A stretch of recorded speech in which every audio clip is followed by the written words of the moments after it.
மதுரவாயலில் பப்பாளி பழம் பறிக்க சென்றவர் 30 அடி ஆழம் கொண்ட கிணற்றில் விழுந்து காயமடைந்துள்ளார். இந்த சம்பவம் தொடர்பாக எமது செய்தியாளர் சக்தி சரவணன் வழங்கும் விவரங்களை கேட்கலாம். சக்தி சரவணன், விவரங்கள்.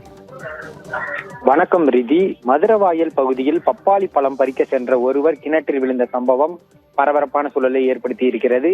மதுரவாயல் வேல் நகரில் வசிக்கக்கூடிய நபர் சீனிவாசன், 53 வயது கொண்ட இவர் தனது வீட்டின் அருகே இருந்த பப்பாளி மரத்தில் பப்பாளி பழம் பறிக்க சென்றார். அப்போது எதிர்பாராத விதமாக அருகே இருந்த கிணற்றில் அவர் தவறி விழுந்துள்ளார்.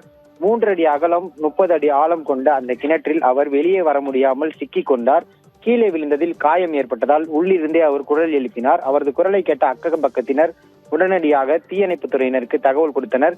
சம்பவ இடத்திற்கு வந்த தீயணைப்பு வீரர்கள் நீண்ட போராட்டத்திற்கு பிறகு கிணற்றில் இருந்து சீனிவாசனை மீட்டுள்ளனர். தற்போது அவருக்கு முதலுதவி சிகிச்சைகள் அளிக்கப்பட்டு அருகாமையில் உள்ள மருத்துவமனைக்கு கொண்டு செல்லப்பட்டுள்ளார். பப்பாளி பழம் பறிக்க சென்று ஒருவர் கிணற்றில் விழுந்த சம்பவம் அப்பகுதியில் பேசுபொருளாகியுள்ளது.